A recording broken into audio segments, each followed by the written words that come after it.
بسم الله والحمد لله والصلاة والسلام على رسول الله. ازيكم حبايبنا، عاملين ايه؟ يا رب تكونوا بخير. النهاردة ان شاء الله احنا هنعمل معاكم فيديو جديد، صباحكم جديد ان شاء الله. النهاردة بإذن الله هنعمل ايه؟ هنعمل بطاطس ورز، وهنقلي بتنجان على دقة وسلطة. غدا سهل وبسيط بإذن الله. فأول حاجة احنا هنعمل ايه؟ دي بطاطس انا حطيتها في ميه، الميه مش نضيفه ليه؟ لانها بتنزل الطينه بتاعتها. احنا دلوقتي هناخدها على الحوض، نمسك البطاطس دي نخليها بفرشه بسفنجان بتاع تدعكها بقى كده عشان تبقى بيضه وجميله. انا همسكها اغسلها لانها كده مش نضيفه. تعرف البطاطس بقى فيها طينه تراب، بتبقى مثلا بطاطس الصيف دي بتبقى عشان بتضرب، بيبقى يحطها في التلاجات فبتبقى مش نضيف. فانا امسكها بقى اديلها اشطفها كذا شطفه كده وادعكها. نعمل جنبها ايه؟ الاكله دي ممكن تعملي جنب البطاطس تسلقها وتحمرها، تعملي جنبها رز معمر، رز ابيض. تعملي جنب البطاطس دي برضو تعملي جنبها بيض، تعملي جنبها مكرونه بالصلصه، تعملي جنبها كشري.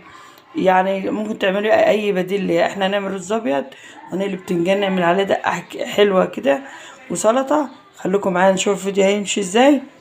انا هاخدها اغسلها عشان نعلق عليها تتسلق ونقطعها كده. البطاطس بتاعتنا على النار اهي، هغطي عليها بقى عشان ايه؟ تغلي كده. حبايبي غسلت البطاطس وبقت زي الفل اهي. عفوا لو كانت الاضاءه مش حلوه، ليه؟ عشان الكهرباء قطع النهارده. بس انا غسلتها وخليتها زي الفل، مسكتها كده خليتها زي الفل اهي. ومعايا ميه تانية اهي، فاحنا دي ميه نضيفه انا هشيلها من هنا، احطها في الميه التانية دي برضو عشان احنا ايه؟ هنعلق عليها على النار بقى. وما بتحطش لها الا حاجه بس ايه؟ الملح بس، شويه ملح للسلق كده للتطعيم.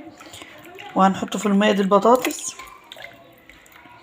وعما البطاطس اتنقعت واتغسلت برضو قطعت بتنجان وحطيت على ميه عشان ايه؟ كل ما بتنقعيه هو له حلين اتنين، يا تحط على ميه عشان ما يشربش زيت، يا ترش عليه رشه ملح. وبعدين هنعمله تتبيله جميله كده، بيبقى جنب الاكل بقى، يتاكل مع الرز، يتاكل بعيش، انت وراحتك. انا دلوقتي هعلق على البطاطس اهو. البطاطس عايزه تسلق بيض، عايزه تعملها كده جنب البتنجان والسلطه وخلاص ورز، دي حاجه ترجع لك. انا بقى هعلق عليها هون. دلوقتي البطاطس بتاعتنا شغاله على النار بتتسلق، ومعايا ده توم وده ليمون وده شط وده ملح بكمون كده. هنعمل الدقه بتاعت التتبيله الجميله بتاعت ايه؟ البتنجان. هقطع شطه من دي واطحنها مع التوم، هندقها وبعد ما بتنعم وبحط الملح وبعد وشويه كمون عشان التوم. وبعد ما بتنعم خالص بعصر الليمون ده ومعلقه خل واحد، تبقى تتبيله خطيره للبتنجان وبتبقى طبق شهي وجميل جنب الاكل.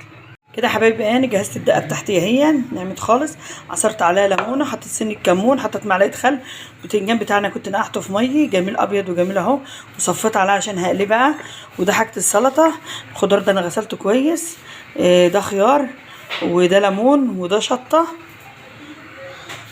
وشطه هي وطماطم. دي الحاجه اللي موجوده عندي للسلطه، خيار وشطه وطماطم.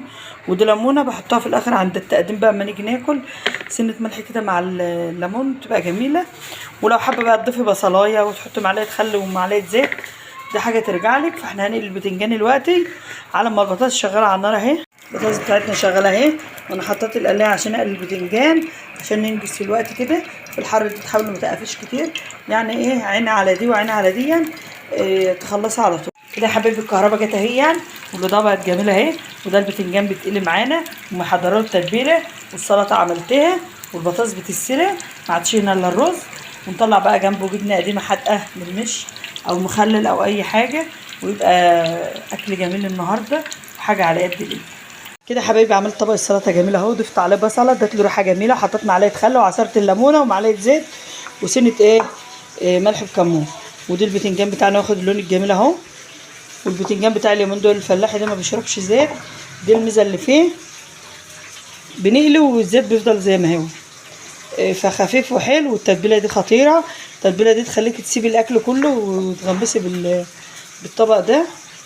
بفتح فيه فتحات كده وانا بحشي كده. البتنجان بتاعنا خلص والسلطه خلصت، والبطاطس طفيت عليها تبرد بس شويه واقشرها ونحمرها واعمل شويه الرز ونطلع الجبنه قديمه مع بعض ونغرف الاكل كده. حبايب قلب الرز بتاعنا علقت عليها هو. التليفون كان فصل شحن، حطيت شحن شويه حطيت العيد بتاعه، رز ابيض عادي خالص. هسيبه يشرب الميه وبعدين نهدى عليه يتردد.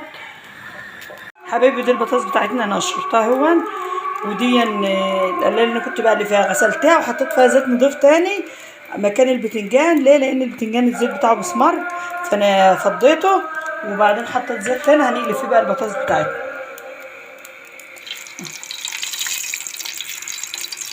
والبطاطس ده انا اول مره اجيبها، مش عارفه بقى هي من اللي عينها حمرا ولا اللي هي السبونته. لو لونت معاك البطاطس تبقى مش السبونته الاصليه.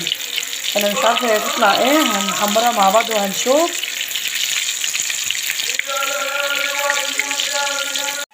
كده يا حبايبي دي شكل البطاطس بتاعتنا، انا قلبتها وهطلعها اهون. والرز بتاعنا بيتردد اهون برضو يعني ثواني، وهرجع لكم تاني عشان نغرف الاكل. خليكم معايا. كده يا حبايبي احنا خلصنا. دي السلطه كانت عباره عن خيار، طماطم، شطه، بصل، وحطيت عليها ملح وكمون ومعلقه خل، وعصرت عليها ليمونه ومعلقه زيت. وده الرز الابيض بتاعنا جميل جدا. ودي البطاطس الجميله هي اللي واخده اللون الذهبي الحلو، طلعت نوعها كويس يعني. ودي جبنه قديمه بتاع المش، حط على معلقه زيت. وده كان غداء النهارده سهل وبسيط وعلى قد الايد. يا رب كده الفيديو بتاعنا يكون خلص، يا رب الفيديو يكون عجبكم.